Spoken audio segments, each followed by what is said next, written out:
Alright, we're going to start running our benchmarks. Going to start off with 3D Mark Firestrike.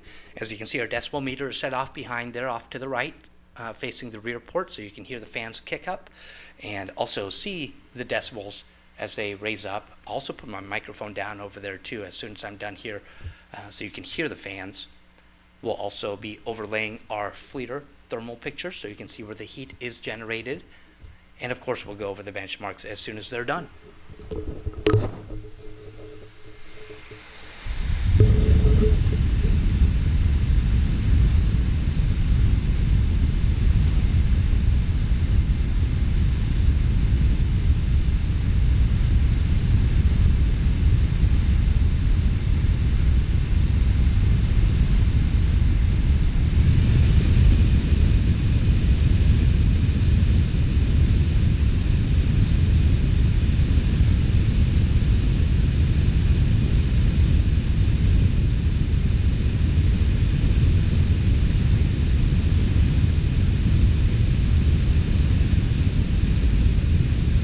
Firestrike is all finished up. We have the results in front of us here.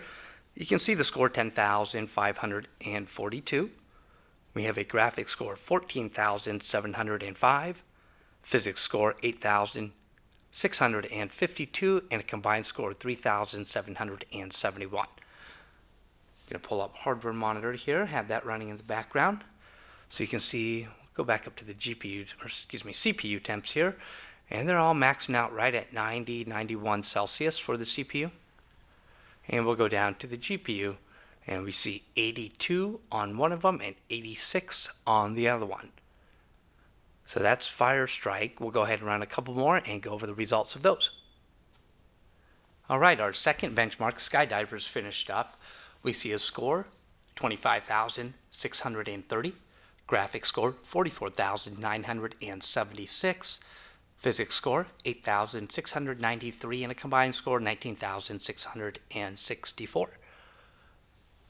Let's pull up hardware monitor, take a look. We are CPU temps right at 91 all the way throughout.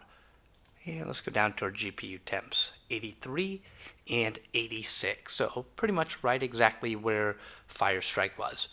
We will run one more benchmark and see how that does. Alright, the last benchmark that we are going to run is 3D Mark 11, and it's all finished up.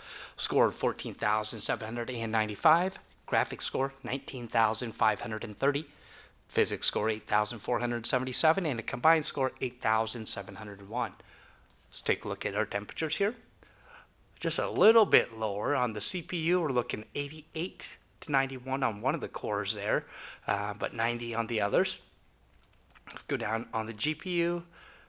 One of them is at 76 and the other one is at 80. So a little bit lower temps all the way throughout with 3D Mark 11. And that'll finish up our benchmarks. Okay, we ran a benchmark on the hard drive since there's two of them in RAID just to see what the speeds are.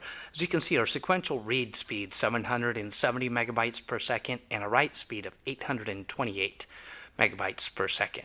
4K 33.74 megabytes per second read and a write of 88.14.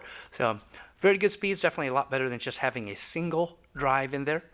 You can increase that by adding a third one, maybe adding some faster mSATA drives as well.